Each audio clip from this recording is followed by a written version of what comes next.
Today we are talking about what addiction looks like in the eyes of someone who likes to 100% video games. Close enough. Super Mario 3D World is a completionist dream to 100%, and not because of any reward it gives you, but the experience. I recently completed the game for a second time on another save file. My second playthrough though was completely different from my first, and it made me realize why Super Mario 3D World might be the best Mario game to 100%. Well, almost 100%, but we'll get to that later. Mario's past 3D adventures like Super Mario 64, Mario Galaxy, and later games like Mario Odyssey are all amazing games to 100%, except they all lack one amazing feature that I believe gives Mario 3D World an edge over the rest: multiplayer.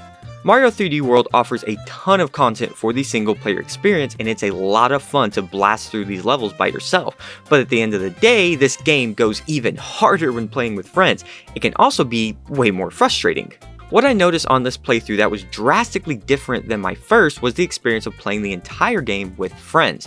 The first and most obvious difference is it makes playing each level with each character way easier, which is one of the longest parts of trying to 100% this game. Each level is packed with 3 stars and a stamp to collect, with another sub-mission you could say of hitting the top of the flagpole.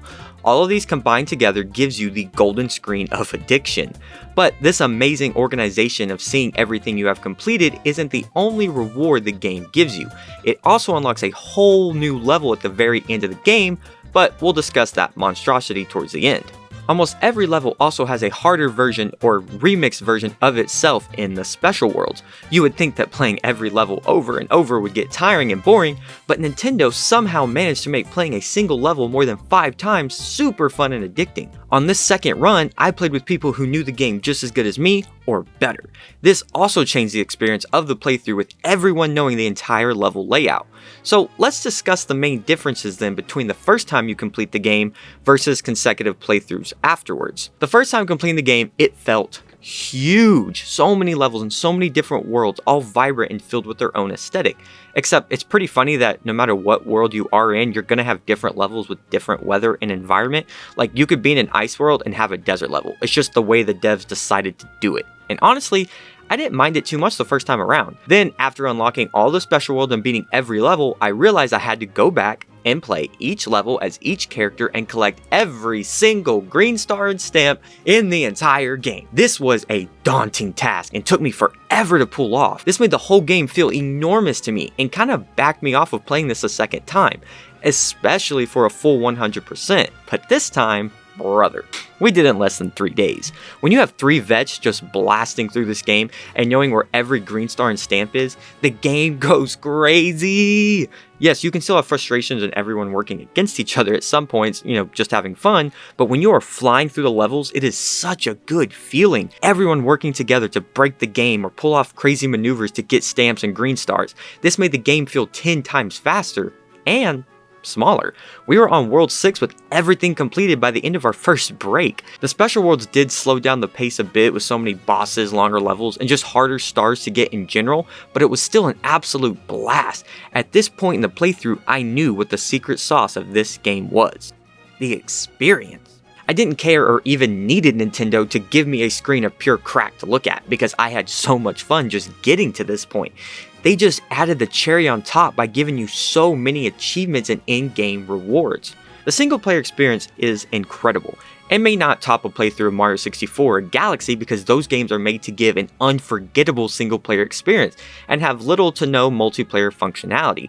This is where 3D World comes in and not only offers a great solo playthrough but completely shifts the way it's designed when playing with others. If you have 4 people playing in total, then all the double cherry missions are a breeze and you never have to hit a single question mark block. But if you are playing one of those levels solo, then you have to keep up with your clones and track the level way more carefully. This is amazing level design. 4 different experiences all in one level. And then the game itself has almost endless levels and you are pretty much required to play them at least more than once if you want to 100% the game.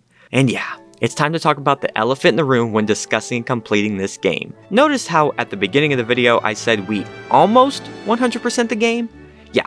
Well, that's because one of the best rewards this game gives you, and one of the most frustrating as well because you have to complete it in order to beat the game, is Champions Road.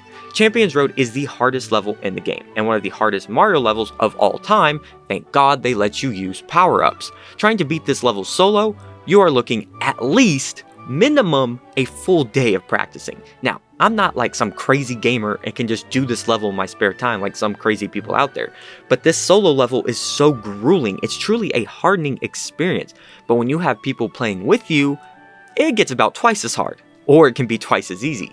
See, in 3D World, bubbling is a true godsend. One of the best mechanics ever because of rotating. In single player, you mess up, that's it, back to the beginning, or at least your last checkpoint. But in multiplayer, let's say someone falls off, that other person can keep going. Or if someone is doing a tricky platforming section and they're about to fall off, then another one can come in, bubble out, and finish where the other one just fell off or lost their life. This takes crazy timing to pull off sometimes, but it really helps out when trying to beat this level. Champions Road is the ultimate end to a game made for completing and using everything you have learned so far to beat this level. Mario 3D World is a great 3D Mario game, and may not offer the endless nostalgia of 64 or the incredible world design of Odyssey, but it is the 3D Mario game to play with friends. For so long, I have wanted a co-op 3D Mario, and this game exceeds all of those expectations and then some. 3D World might even be the best co-op Mario game of all time as well. Every 2D Mario game and other games with multiplayer that feature platforming is usually a mess and a half. It's always just so chaotic. And yes, this game can definitely be chaotic, but it's built for teamwork and you don't need the best programmers at Nintendo playing the game to show it off. Anyone of any skill level can enjoy playing this game because I believe it was designed this way from the ground up. 3D World is a 3D Mario game, but so different than anything that came before or after because it was solely designed and intended for multiplayer. Everything works so well in this game when playing co-op, and no other Mario game pulls it off this well. Hours and hours of working on this game to make sure the multiplayer experience was perfect, because that's where this game's longevity comes from. Most Mario games like Odyssey, I haven't done a second playthrough yet because A, it takes a while to 100%, and the experience is pretty much the same every time. But 3D World gives you a different experience every time I play with someone. Depending on that person's skill level and knowledge of the game, depends on how the playthrough is going to go. Even playing with veterans and flying through levels, I still felt I could remember every single one, every green star and every stamp we collected along the way. This was one of the most fun gaming experiences I have had in a long time, and I hope this video gives you the courage to go back and complete this game if you never have. I know Champions Road looks daunting, but every life you lose trying to get farther and farther is another experience you will remember forever. Thank you all so much for watching. If you liked the video, please don't hesitate to leave a like and subscribe. Let me know down below your favorite part of Mario 3D World, if you completed the game, how long Champions Road took you, all that fun stuff. I will see you all in the next one. Peace.